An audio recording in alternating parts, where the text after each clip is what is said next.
speech.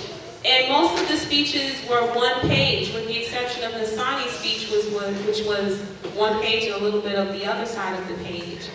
And I know sometimes when you look at that, that can be a little bit intimidating. That means a little scary and you're not sure if you can do it. But your schoolmates, they put in the time to memorize all of those words on the page. And not only did they memorize the words on the page, first grade, okay? Not only did they memorize the words on the page, but they had to learn how they were going to present those words in front of you today. And they've been working very, very hard. They've made great progress in their own way.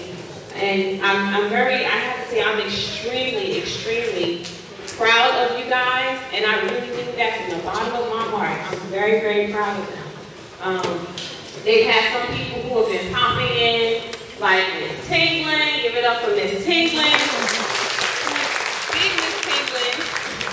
She's going to be our prompter for today. And what the prompter does is that if the children might get a little nervous and they forget, Miss Tinglin will give them the next couple of lines to help them remember. So Miss Tinglin is going to be our prompter for today. And Miss Wisner, give it up for Miss Wisner. She's going to be one of our judges. And speaking of judges, Miss Dow, making her grand entrance. Right here, Miss Dow. Miss Dow is going to be another judge for today. And Mr. Hauser is also going to be a judge for today. And we're waiting for him.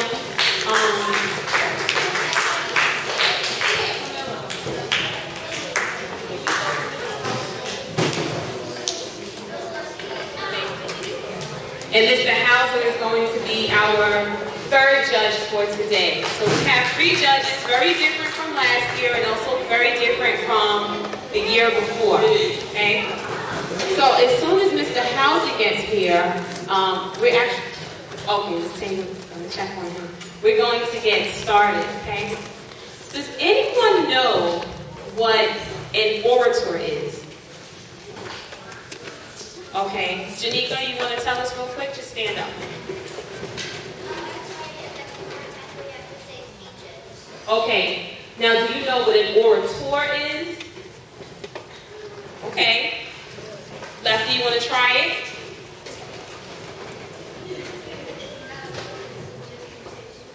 Say it again. I didn't hear it. Okay, he said it's not a contest, it's just when you say speeches.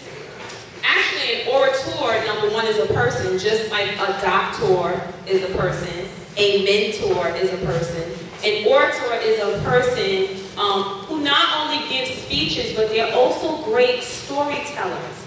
Have you ever gone to the library or somewhere else and you just heard the best story, and the person was saying the story all from their memory? Sometimes they do it at the library, sometimes it might be your grandma or your grandpa telling old stories, but the way that they tell it, I mean, you're just waiting to hear what's going to come next. How many of you have experienced that before? Or either it was mom or dad or auntie or whoever it may have been. Okay, so an orator is a person who knows how to give great speech. They also know how to tell great stories. And the reason why we're here today is because there is a woman in our community who is an amazing orator. I've heard her speak before, and I'll tell you that when she speaks, the room is silent because she knows how to capture people's attention. And the name of this woman is Dr. Adelaide Sanford. And yes, she was and still is an educator, and she was once a member of the New York State Board of Regents. And so an institute has been named in her honor, an organization has been named in her honor. And every year, this organization does a lot of events and things for children, and the oratory contest is just one of them. And I think it's been going on for about 5 years now, maybe 4, and this is our 3rd year doing it. Other things that they do are like Family Math Day. Some of you, if you've been with me in Power Saturday, we've gone over to the church for Family Math Day. We've done that. They also do a robotics competition for Central Brooklyn. We're saying Central Brooklyn like you really know what I'm talking about. But anyway, they do a robotics competition for Brooklyn schools, okay? So that's why we're here today. And the person who is the winner of this school contest, they're going to represent PS 305 at a bigger contest, okay? There are going to be other schools that are holding the same competition, and when they find their winners will compete against whoever wins on today. So this is just the beginning. This is going to be a phenomenal journey. It has been a phenomenal journey for all of them, but for somebody today, that journey is going to continue. So, without further ado, we're going to get ready to get started. Okay? As soon as Ms. Crystal's class gets settled, contestants, I need you to be ready because I didn't tell you what order I was going to call you up. So I need you to be ready, okay? And I ask that you be a very nice audience to them first grade. I know you're excited, and I know in a few years, you're going to say, oh, I remember when the 5th graders and the 4th graders got up on stage and they did their speech, and you're going to want to do it. So I want you to pay close attention. Pay close attention to how they go up on that stage, okay? All right. So, without further ado, we're going to get started. Let me just check something with the judges. Oh, give it up for Mr. Hauser.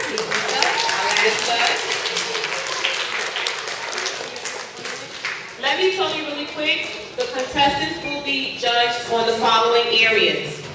They're going to be judged on memorization.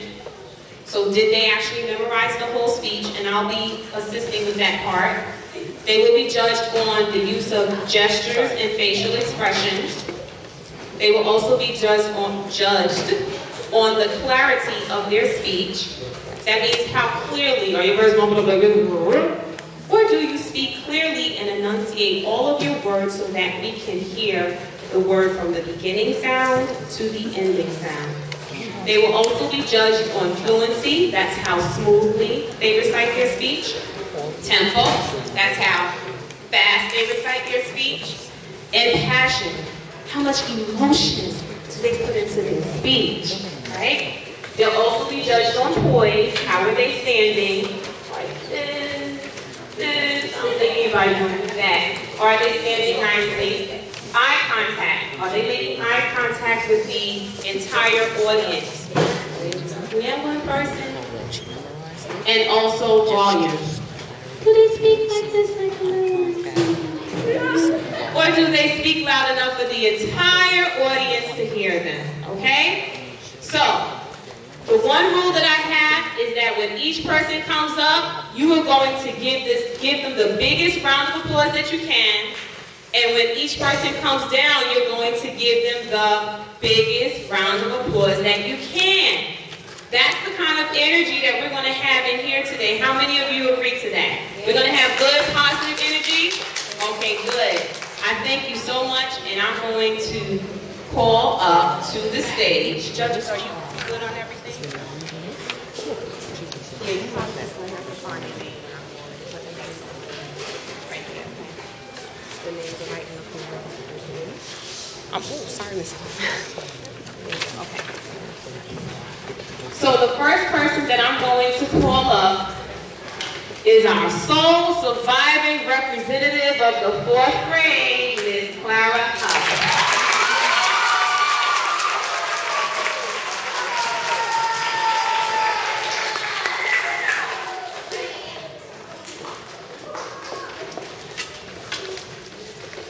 I will be reciting the eulogy for Rosa Parks, given by Oprah Winfrey, October 31st, 2005. Reverend Braxton, family, friends, admirers, and this amazing choir. I feel an honor to be here to come and say our final goodbye. I grew up in the South, and Rosa Parks was a hero to me long before I recognized and understood the power and impact that her life would body. I remember my father telling me about this colored woman who had refused to give up her seat. And in my child's mind, I thought she must be really big. I thought she must be at least 100 feet tall. I imagined her being strong and carrying a shield to hold back the white folks. And then I grew up and had the esteemed honor of meeting her. And wasn't that surprised? Here was this petite, delicate lady who was the personification of grace and goodness. I thanked her then. I said thank you for myself and for every colored girl, every colored boy who didn't have heroes who were celebrated. I thanked her then. After our first meeting, I realized that God uses good people to do great things. And I'm here to say a final thank you, Sister Rosa, for being the great woman who used her life to serve us all. That day that you refused to give up your seat on the bus, you, Sister Rosa, changed the trajectory of my life and the lives of so many other people in the world. I would not be standing here today, nor standing where I stand every day, had she not chosen to sit down. I know that, I know that, I know that, I know that, and I honor that. So I want to thank you again, Sister Rosa, for not only confronting the one white man whose seat you took, for not only confronting the bus driver, for not only confronting the law, but confronting history. A history that for 400 years said that you were not worthy of a glance, certainly no consideration. I thank you for not moving. And in that moment when you resolved to stay in your seat, you reclaimed your humanity and gave us all back a piece of our own. I thank you for that. I often thought about what that took, knowing the climate of the times and what could have happened to you, what it took to stay seated. I thank you for that. You acted without concern for yourself and made life better for us all. We shall not be moved. I marvel at your will, and I celebrate your strength to this day. And I am forever grateful, Sister Rosa, for your courage, your conviction. I will not be moved. Thank you. Go, Clara! That's my baby! Woo! All right. Thank you so much. Thank you, Jesus. I'm very excited. Very nice, Clara. Okay. Thank you, Lord. So now, and look at the classmates of the 5th grade All-Stars. Come on in, you guys made it just in time.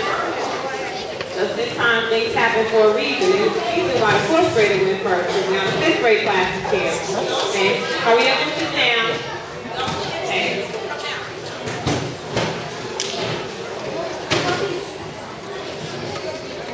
Okay.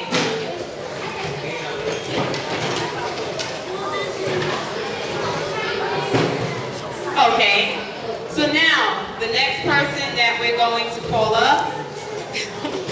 What's the next name you have? All right, we're going to do that one. Samquesa and Gaza. Yeah. The next person that we're going to call up is Mr. Samquesa and Gaza. Please give us a round of applause.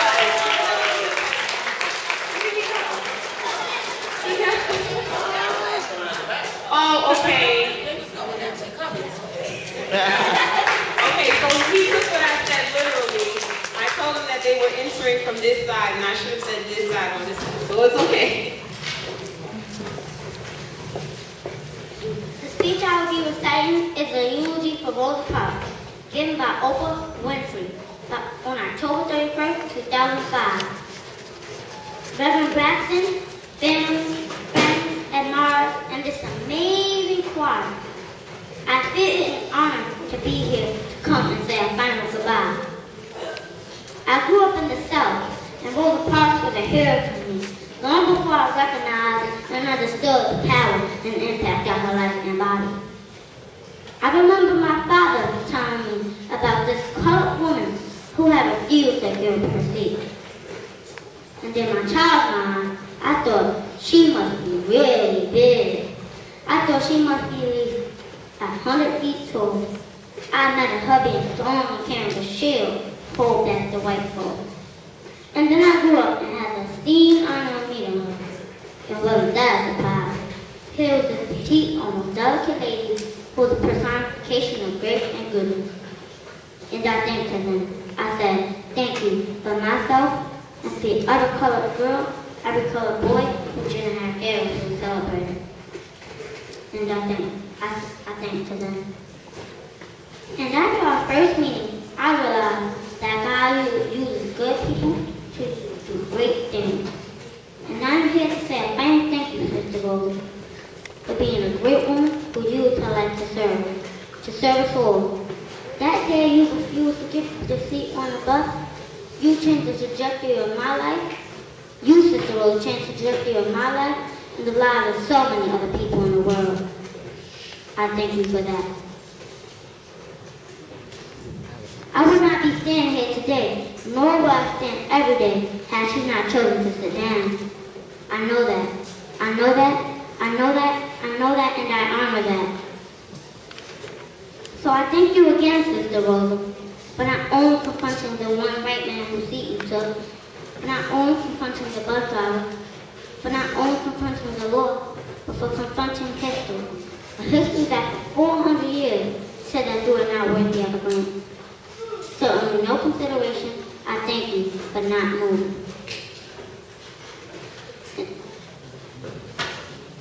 And in that moment, when you resolved to stay in that seat, you will claim your humanity and give us all that piece of our own. I thank you for that. I often thought about what it took, knowing the sign of the time and what could have happened to you, what it took to stay seated. You acted without concern for yourself and made life better for us all. We shall not be moved. I marvel at your will. I celebrate your strength to this day. And I'm forever grateful, Sister Rosa. Your courage, your conviction, I will not be moved. Thank you. All right. Amen.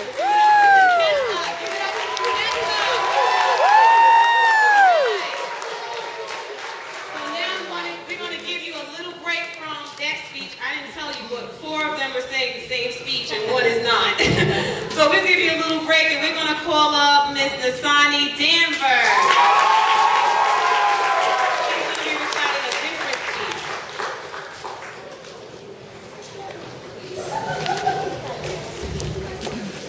The letter I will be reciting is We Want to Live, Not Rarely Exist by Mrs. Henry Weddington, written from Chicago, Illinois, on February 16, 1941. Dear President Roosevelt, I really don't know exactly how to begin this letter to you. Perhaps I should first tell you who I am. I am a young married woman. I am a Negro. I believe that you are familiar with the labor situations among the Negroes, and I want you to know how I and many of us feel about it and what we expect of you. My husband was working for the WPA doing skilled labor, but before he started on this, we were on relief for 3 months. We were 3 months trying to get relief. While trying to obtain relief, I lost my unborn child. I believe that if I had sufficient food, this would not have happened. My husband was perfectly willing to work, but could not find it. Now I am pregnant again, and he is working at Tilden Tech School, where there are more white than colored. Every month, more than 100 persons are given private employment, and not one of them are colored. It isn't that the colored man is not as skilled as the white, it is the fact that they are black, and therefore must not get ahead. We are citizens just as much or more than the majority of this country. We are just as intelligent as they.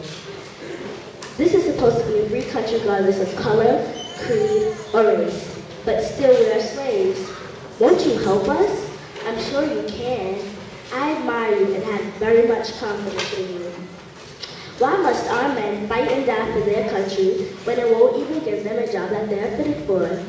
They would rather fight and die for their families or race. Before it is over, many of them might. We do not ask to be born as slaves, nor do we ask to be born black. We are real citizens of this land and must and will be recognized as such. My husband is young, intelligent, and very much depressed over the situation. We want to live, not merely exist from day to day, but to live as you or any other human being desires. We want our unborn children to have equal chances as the white. We do not want them to suffer as we do now because of race prejudice. My husband is 22, and I am 18 years of age, and we want to own just a comfortable home by the time he reaches his early 30s. Is that asking too much?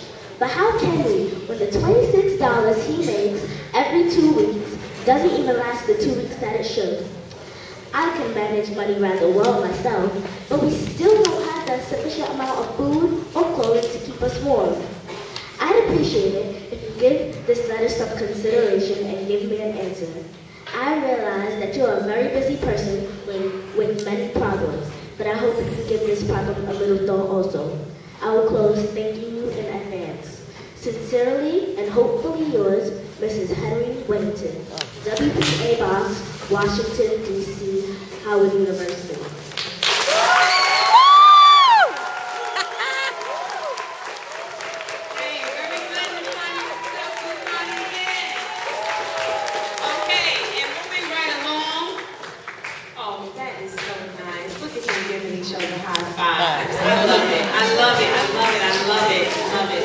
Okay, so, who's coming in? Okay, so the next person who's going to come up to the stage is Mr. Deshaun Dixon. This is a very serious young man right here.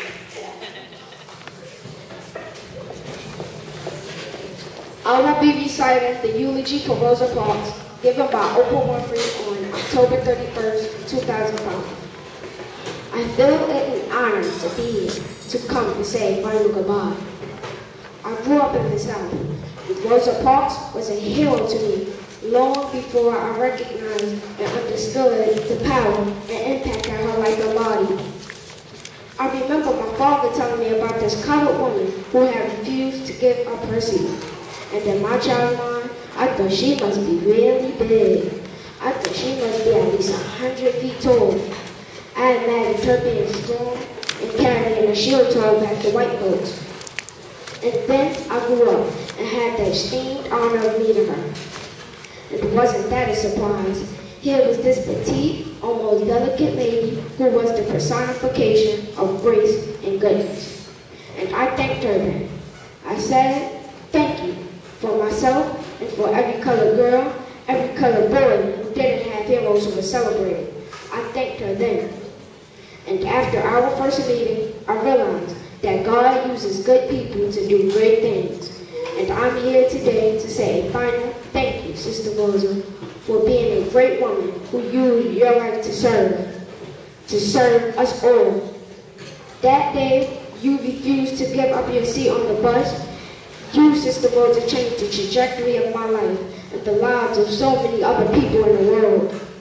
I would not be standing here today, nor where I stand every day had she not chosen to sit down. I know that, I know that, I know that, I know that, and I honor that. So I thank you again, Sister Rosa, for not only confronting the one white man who seat you took, for not only confronting the bus driver, for not only confronting the law, but for confronting history. A history that for 400 years said that you were not worthy of a glance, certainly no consideration. I thank you for not moving. And in that moment when you resolved to stay in that seat, you reclaimed your humanity and gave us all back a piece of our own. I thank you for that. I often thought about what that took, knowing the climate of the times and what could have happened to you, what it took to stay seated. You acted without concern for yourself and made life better for us all. We shall not be moved. I marvel at your will. I celebrate your strength till this day. And I am forever grateful, Sister Rosa, for your courage, your conviction. I will not be moved. Thank you.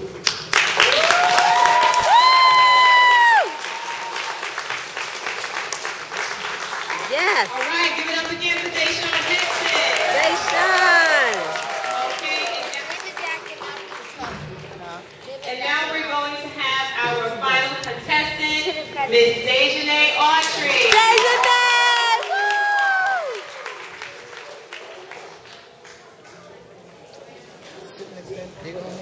I will be reciting the eulogy for Rosa Parks, given by Oprah Winfrey on October 31st, 2005. Reverend Braxton, family, friends, admirers, and this amazing choir. I feel it an honor to be here, to come and say a final goodbye. I grew up in the South, and Rosa Parks was a hero to me long before I recognized and understood the power and impact that her life embodied. I remember my father telling me